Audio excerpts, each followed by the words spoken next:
Shalom Godly Family yang dikasihi Tuhan.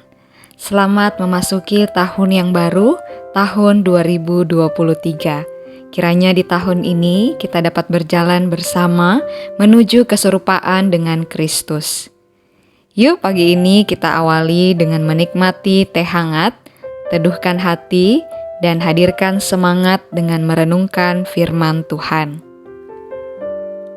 Firman Tuhan hari ini terambil dari Mazmur 73. Saya akan membacakan seluruh bagian Mazmur ini bagi kita. Mari kita mendengarkan dengan seksama. Demikianlah firman Tuhan. Mazmur Asaf. Sesungguhnya Allah itu baik bagi mereka yang tulus hatinya, bagi mereka yang bersih hatinya.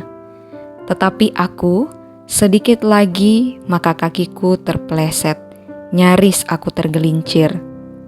Sebab aku cemburu kepada pembual-pembual, kalau aku melihat kemujuran orang-orang fasik. Sebab kesakitan tidak ada pada mereka, sehat dan gemuk tubuh mereka. Mereka tidak mengalami kesusahan manusia, dan mereka tidak kena tulah seperti orang lain. Sebab itu, mereka berkalungkan kecongkakan dan berpakaian kekerasan. Karena kegemukan, kesalahan mereka menyolok, hati mereka meluap-luap dengan sangkaan. Mereka menyindir dan mengata-ngatai dengan jahatnya. Hal pemerasan dibicarakan mereka dengan tinggi hati. Mereka membuka mulut melawan langit, dan lidah mereka membual di bumi. Sebab itu, orang-orang berbalik kepada mereka, mendapatkan mereka seperti air yang berlimpah-limpah. Dan mereka berkata, "Bagaimana Allah tahu hal itu? Adakah pengetahuan pada Yang Maha Tinggi?"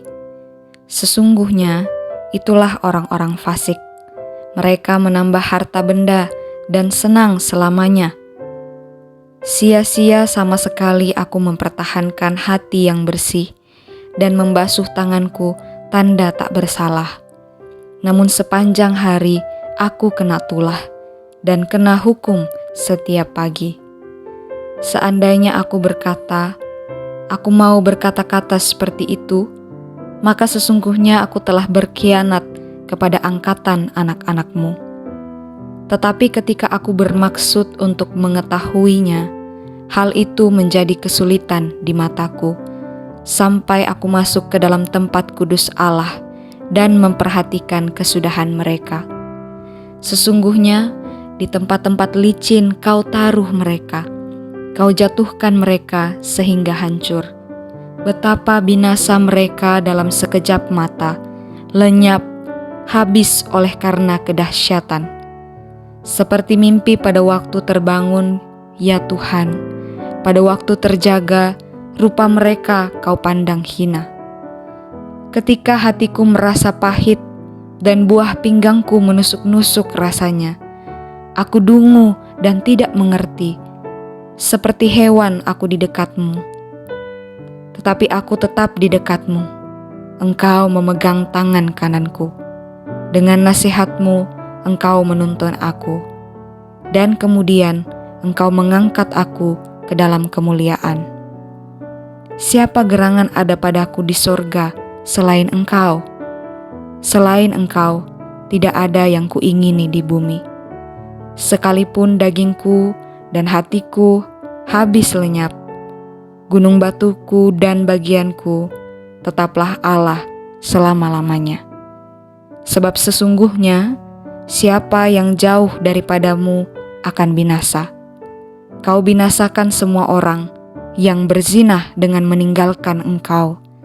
Tetapi aku suka dekat pada Allah. Aku menaruh tempat perlindunganku pada Tuhan Allah, supaya dapat menceritakan segala pekerjaannya. Godly Family yang dikasihi Tuhan, pemazmur memberitahukan kepada kita bahwa dia pun pernah mempertanyakan keadilan Allah di tengah bumi. Dia melihat bahwa orang-orang fasik terlihat baik hidupnya, mujur jalannya, dan dia merasa cemburu akan itu. Tetapi kemudian, pemazmur menyadari bahwa tidak ada gunanya dia cemburu terhadap orang fasik, karena akhir hidup mereka jauh dari Tuhan. Sangat berbeda dengan pemazmur yang mengalami sendiri penyertaan Tuhan dan mengalami keberadaan Tuhan. Godly family, bukankah penyertaan Tuhanlah yang akan membawa sukacita dan pengharapan dalam hidup kita? Biarlah di sepanjang tahun ini kita boleh mengalami penyertaan Tuhan di dalam hidup kita. Mari kita berdoa. Bapa yang baik, kami bersyukur di tahun ini kami kembali diberi kesempatan untuk menjalani hari-hari kami. Tolong kami supaya kami menjalaninya bersama dengan Engkau, dan tolong kami untuk terus mencari penyertaan Tuhan di dalam hidup kami. Tolong kami agar kami tidak melihat kemujuran orang fasik, tetapi kami melihat penyertaan Tuhan dalam hidup kami. Terima kasih, dalam nama Tuhan Yesus kami berdoa. Amin. Selamat menjalani aktivitas sepanjang hari ini. Tuhan Yesus memberkati.